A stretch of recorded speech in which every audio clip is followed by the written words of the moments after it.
Hey guys, welcome back to my channel. In case it's your first time here, my name is ejatu.shaw and I am a London-based photographer. Now, I really wanted to bring you guys on board for this self-portrait shoot I did back in 2021, shot entirely on film. I've been sitting on this footage for ages, but I thought it would be fun to show you guys the process, as so many of you enjoyed my self-portraits on film video from a few years back. So I was actually sent over a cute outfit by PR company Carla Otto, designed by Simone Rocha as part of a collaboration with H&M, and I was super excited to try it on. I frantically tore away at the tissue paper and began to lay everything out. First, a beautiful white shirt that had pearls on the collar, an oversized A-line coat with flared sleeves, and these cute knee-high socks. So I began to get dressed in this complete look. I wanted to go all the way with this look, which meant I'd need to do some hair and makeup. But I didn't feel like taking out my braids, so I had the fantastic idea of turning each braid into a bantu knot. I wore these beautiful cheesecake earrings by Nicole Ursula and began to apply some foundation to my face, smudging a smidge of blush on my cheeks, some mascara, some extra brow, and we can't forget the lip liner and lip gloss. And this was the final look.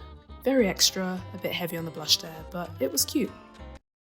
In haste, I began to pack up the equipment I was going to use for this self-portrait session. My Canon A1, a roll of Kodak Portra 400 film, a tripod, and my air release cable. And so off I went on my little self-portrait adventure. When I got to my location, I began to load my film into my camera, right in direct sunlight, as you do. I placed the camera onto my tripod and screwed the air release into the shutter release button. All set up and ready to shoot, I pressed on my air release to trigger the 10-second timer, forcefully throwing the cable aside when I decided that I no longer wanted it to be visible in my shot. If only I had realised with as much speed that my very tired and unphotogenic trainers were still on. But no, I didn't get them off in time. Once I threw off my other shoe, I gently pressed the air release again and thought about the shot I had just wasted.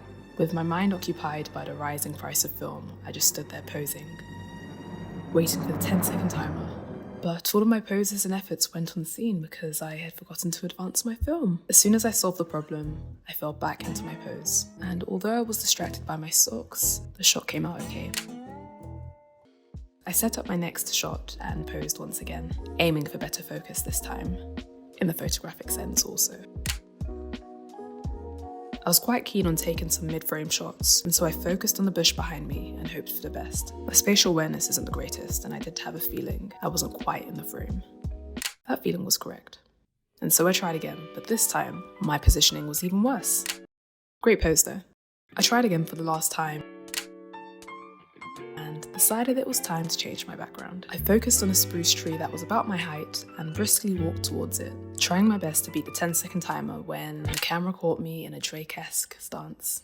I daintily skipped back into position, hoping to try again. I hurried back and advanced my film once more, in hopes that I could try out one of the failed poses from the previous background, and lost my balance in the process.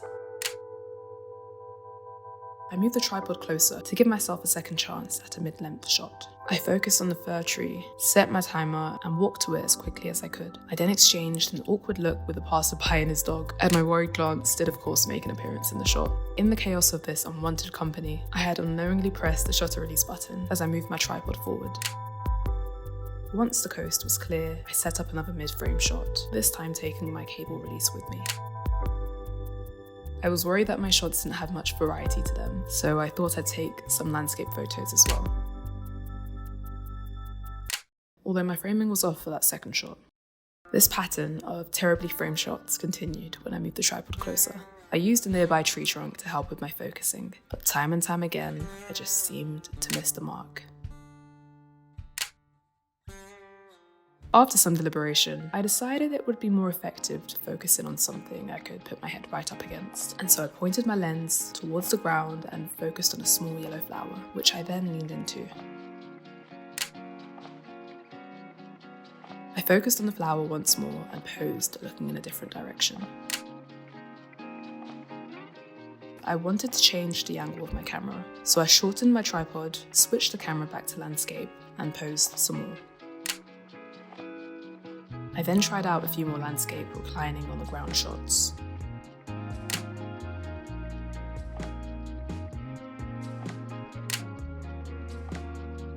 I was now on my last few exposures and desperately wanted to try out some low-angled shots, so I tilted my camera and focused on some leaves, and accidentally photographed those leaves twice. This was it. My heart raced as I ambled back to my intended position. This was going to be the shot. It would signify power. It would signify strength. It would be the greatest shot I had ever taken. Had I been in the frame? My role was now completely exposed. I excitedly unwound the film and removed it from my camera, proud of the photographs I had taken that afternoon, despite not having seen them yet. I remember this being such a fun little shoot, and I'm glad I finally found some time to share it with you guys. But yeah, thank you so much for watching. Don't forget to like, comment, and subscribe, and I'll hopefully see you in the next one. Peace.